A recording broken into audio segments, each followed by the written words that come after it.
This is Run That Back on the Untapped Show. I'm your host, Anastasia. Let's go. Hey, run that back. So this is Run That Back. Today, James Tabata. How are you? Hi, I'm doing great. Thanks for having me here. No, thanks for being here. You're in a band called... Yes, I'm in a band called Maru Haru. I am the singer and songwriter as well as the bassist. We are a 9-piece indie orchestral rock band. That means we got the regular guitar, bass, piano, drums, voice, but we also have 2 violins and 2 cellos with us, as well as a percussionist who does all things like vibraphone, bells, hitting the cajon, the bongos. Wow. We love the big full sound as well as the intimate, the rich and beautiful sounds. That was what came to mind when I was listening to Dearly Belated. Oh. It is very rich. I love that word. What came to mind for me was layered. It's a big, bright sound, very full. Who's responsible for that? Does everyone just kind of add their own piece to that puzzle? Yes. Since I'm the songwriter, I'm also the one who orchestrates all the music. So I write down all their parts on sheet music, music notation. I teach down the hall at ACC, so tell all my students about orchestration.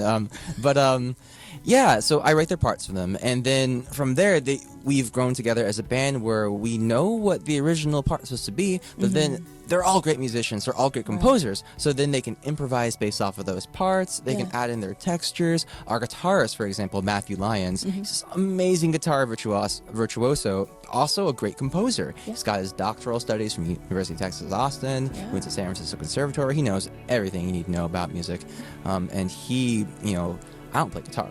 So I just know what sounds pretty, but he knows what works, and he has helped me gone through making great guitar parts. He has this amazing solo in Summer Child, the second track of the album, that it just goes wild. Yeah. It's so cool. I heard that. Yeah, that guy can do anything. So I saw the term contemporary classical come up in your bio.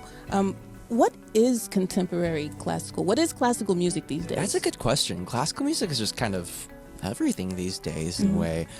Classical just refers to usually, the era of a Mozart and Beethoven, the 18th century, the late 18th century. But I guess contemporary, adding that term to it, refers to a lot of music written for classical adjacent instruments nowadays, and the contemporary part is all about like technique, colors, form of pieces that is more of today's language or inspired by things from the past and renovated now today. So like all those like gritty sounds, like all those scratchy noises, like you're not going to hear that in Mozart, but you'd hear that from what a composer does nowadays. You'll hear it in bluegrass. But then maybe you'll see a piece written by a classical composer like Viet Quang or Omar Thomas nowadays that would have those sounds.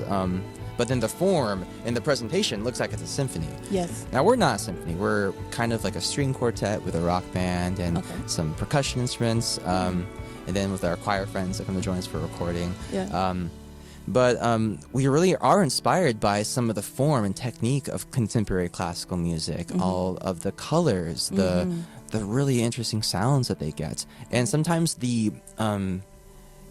it's giving the audience what they want but didn't know what they want. When you do something different, you take a twist on something that is really standard, and then you go a different direction that wasn't there before, and then it's like, oh, where are we going?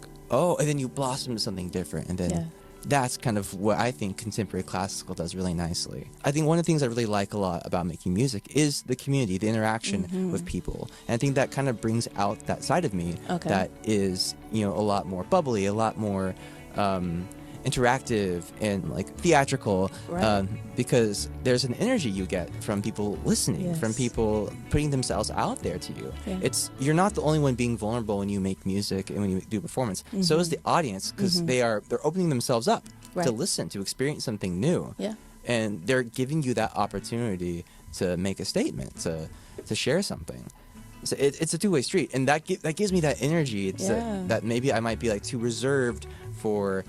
And then like when I'm done, I'll be like, oh my God, that was exhausting. 'Cause, it's not your norm. Yeah. But it's still really cool, and it's still a precious moment. So it doesn't really get old playing for that reason. These songs started out as sort of safe places for me. I went to school to be a orchestral bassist, actually. And then I got this massive injury, tendonitis in my left hand. I got cervical brachial syndrome in my left shoulder. I lost 30 pounds when I was, in Waco. So it just wasn't healing and wasn't able to play much.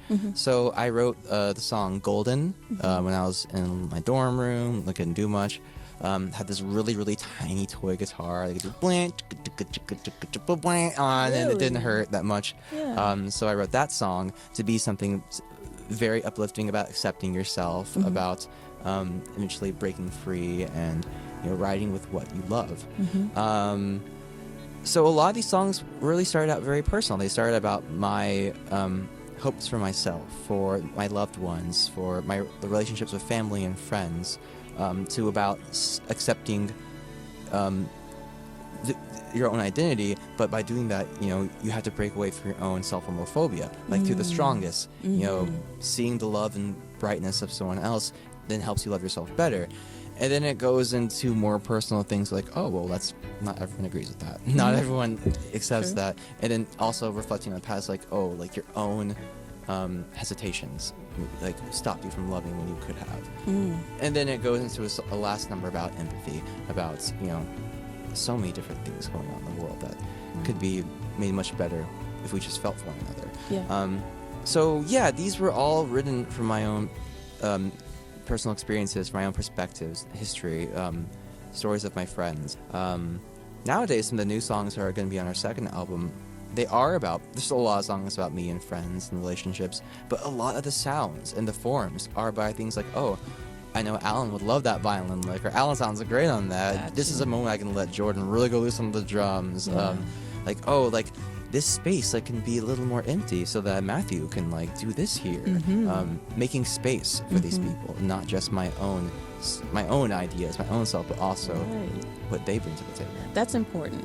And I think it's important. That's definitely important for those of us artists who tend to create alone, to kind of understand, and leave room for the other people that you're going to be working with. So it's really important to us, and these are very personal things, making music, but music is not a holy text. It's something that we learn. It keeps growing. It has so many different lives. When you hit stop on the record button, or that double bar line, or when you finish writing your song, it lives forever. True. And it can grow and it can change, and you will change, and maybe one day you'll be like, oh, I like this version where it did this, or my friend did that.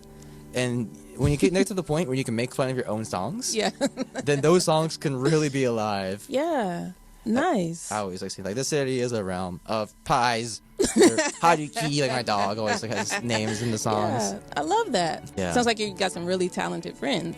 Very talented friends. I'm extremely lucky. I'm doing all these interviews and talks, and people ask me about the songs, about my experiences, but this band is it's a circle, it's a community, and it really wouldn't be the same without these specific people. Right. And maybe that's going to come to some problems when we gotta all go our own ways.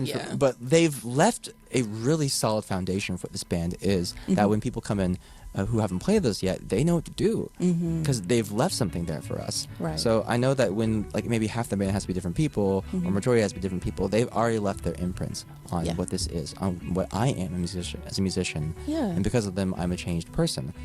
How do you feel in the moment when you're performing? Do you feel people relating to your stories? Do you feel like you're drawing them in? And how does it feel to be able to sort of shift energies in that way? It depends on the audience. Sometimes they don't even know what you're saying. Okay, depending on the acoustics, the mic quality. That is true.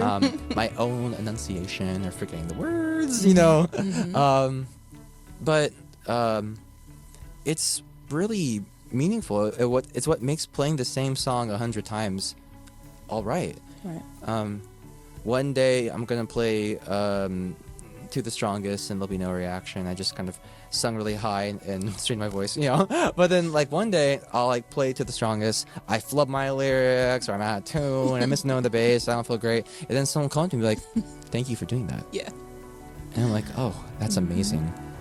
If we wanted to come see you perform, we want to just catch the whole Maru Haru experience with all the instrumentation and the musicians, how can we find you? Yeah, so we are on all streaming platforms, Spotify, Apple Music, Bandcamp, YouTube. We post a lot on our Instagram, which is Maru, M-A-R-U _songs, Maru _songs. We got our website, Maru-songs. Okay.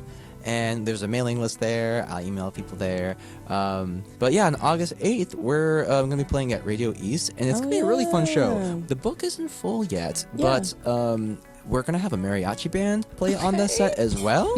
So it'll be Maru Haru and Mariachi Cielo Azul. Okay. And that is really cool. Okay, and so before we go, what's your advice to that artist that's kind of, sitting alone in his room, trying to figure out how to tell his stories and what he wants to say to the world? It's never too late to tell a story. We are always, looking for human connection, for that warmth, the empathy. And no matter how simple or complex a story is, it's worth telling because it's an experience that we can feel for. It's never too late. If you have been sitting on a song for too long, go ahead, share it. And as you said, this is a community that is welcoming, it's warm, and don't worry if you don't feel like the song is ready or not yet. You can take your time, or you can get it out there. It's not too late to be in your own skin, to wear the clothes you want to wear, to make the music you want to make, to sing the way you want to sing. So yeah, go out and do that. It's gonna be good, because if you do what you love and you are feeding off of that interaction with the audience who wants to see something genuine, and you can share that to them, it's going to be a great experience, and you're going to learn from that. You're going to grow, and this is going to be a community that values that more so than the finest art possible, but the art that brings community together. Maru Haru. Maru is circle in Japanese. Maru is circle. Haru is spring, and we call it Maru Haru. It's not really a phrase in Japanese put together, but it literally Englishified is circle spring or the spring circle. And that's because the band's about community. It's about empathy. It's about rebirth. It's about coming together to do things that we love, and that includes the audience too. The community has grown. The band the album has a choir in it from our friends. I have friends from high school who have their voices on it in there. A lot of musicians from across the country are on it too. It's a big circle, and yeah, it's never too late to make one for yourself. I love that. Thank you. Hey, run that back.